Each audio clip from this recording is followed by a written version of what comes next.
Hey there, how's everyone doing? We're so glad to have you all here from all around the world. If you're new, welcome to the family. Don't forget to like and subscribe. So, about Iran's nuclear file. This isn't just some random issue that doesn't concern us. If a war breaks out and strikes happen, the whole region could go up in flames.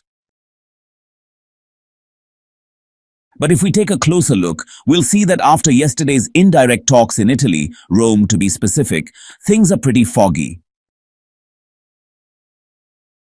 There are Israeli movements and pressure going on, all while they're supposed to be negotiating about Iran's nuclear program. Mossad's chief and a group of Mossad officers flew in yesterday to meet with me. There's Israeli pressure and even threats to strike Iran plus US sanctions. And that's not all. Syria just got involved too. Trying to get on America's and Israel's good side, we took even more steps against Iran. So now we have to ask, is all this actually a real move toward peace? Or is it just another ploy, whether by the US, Israel, or even Iran? To those of you interested in espionage stories, I want to let you know that my second historical channel is called Al-Wathika with Mohammed Asim. I'll drop the link in the comments.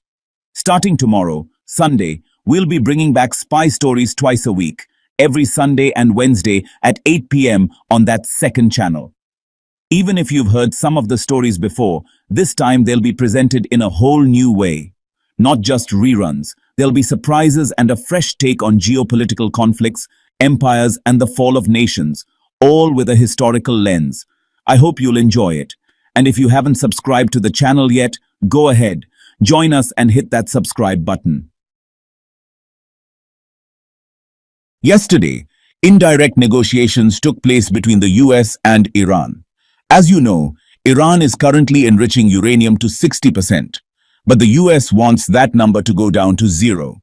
Iran isn't having it. They're willing to go down to 3.6%, but nothing lower. The talks were constructive. Iran's foreign minister too said they were constructive. But don't be fooled. The reality on the ground tells a different story. Some unnamed American officials also said the talks were somewhat constructive. But what does that even mean? Did they actually agree on anything? Did Iran agree to zero enrichment? Nope. Iran's foreign minister even tweeted before the talks saying, Iran doesn't want nuclear weapons. But he also said, if enrichment has to go down to 0, there won't be any talks.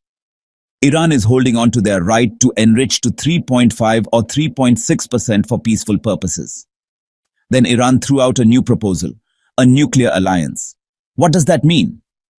Basically, Iran enriches uranium to 3.6% and shares it with other countries like Saudi Arabia and the UAE. Everyone benefits like partners in uranium. So kind of like, instead of cooking at home, you just go buy a ready-made meal. But neither the US nor countries like Saudi Arabia and the UAE are buying it. It goes against their policies completely. So now Iran is just trying to find any way it can to keep enrichment going. That's what's happening on the surface. But let's talk about what's going on behind the scenes. Before these talks even happened, I was in Rome. Netanyahu sent Mossad's chief and other officers to meet with me there. According to news reports from the 20th and 21st of this month, US intelligence said they had picked up signs of Israeli military movements, indicating Israel was getting ready to strike Iran. But no final decision had been made yet.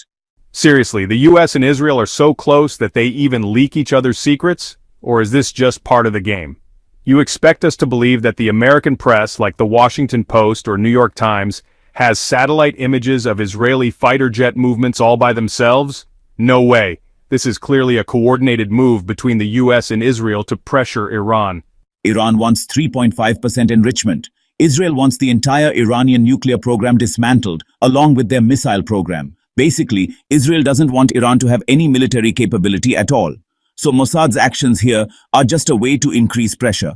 But at the same time, this is a huge game. Iran genuinely believes Israel is preparing to strike, and multiple signs point in that direction. Betrayal or a deal? The US lifts sanctions on Syria while tightening the noose on Iran. What's the price? Khani came out and said, no one will ever be able to threaten our program. Iraqji also said, anyone who gets close to Iran will respond with full force. He even added that Iran wouldn't make any military move without coordinating with the US. So basically, are you telling me Israel could strike Iran on its own, without America's approval or coordination? Even if Israel carries out the attack alone, behind the scenes there'd definitely be logistical, intelligence, and all kinds of support. Probably even Trump would be quietly rooting for them. The important thing is, there's coordination. Today, Iran said if anyone moves against us, we'll respond, and not just against Israel, but the US too. The commander of Iran's Revolutionary Guard said the same thing. That's one thing, but there's also Iranian influence in the region. Iran used to rely on Hezbollah, the Houthis, factions in Iraq, and those in Syria. But as you can see, Iran has lost a lot of its power in the resistance axis. Now about Jolani. He surprised everyone. He officially announced that all Palestinian leadership and factions in Syria must be expelled. He said they're supported by Iran, and he also called for disarming them and confiscating their properties. So all the Palestinian groups that have been in Syria for decades are now being kicked out by Jolani. Why? To please Israel and America. When Jolani met with Trump, Trump told him, "Look, buddy, do whatever you have to do." Remember how Jolani used to shout, "We're going to Al-Aqsa"? Now that's gone, and it's upsetting a lot of people who are watching and will probably comment about it. Jolani forgot all those slogans once he got the seat of power. His main goal is to stay in charge. Today, he's even expelled all the foreign armed groups that used to support him, people from Kazakhstan, Tajikistan, and other Stan countries. He basically betrayed them, telling them, "Those were the glory days when we were terrorists. Now I want to be a president, so don't embarrass me." Right now, Iran has two possible paths, one positive, one negative. The positive side is Iran willingly cooperating with the US to lift sanctions, get back their frozen money, and fix their struggling economy. That might be why they're trying to make a deal. The negative side is Iran holding on to their nuclear program like a drowning man clutching a straw, even if it means risking war. The nuclear file might be the last thing they hang on to. We're witnessing a huge game here. The US and Israel are playing the carrot and stick, good cop, bad cop routine. America says, "We don't want to attack, just watch." Meanwhile, Netanyahu is ready to strike Iran if needed. The fifth round of talks happened in Rome recently, but I don't think the US or Israel will wait much longer. They expect Iran to be stalling. They don't want this deal to drag on. So what's coming next? It's going to be much less than what's been talked about in these negotiations. That's everything that's happened in the last 24 hours. Thanks so much for watching.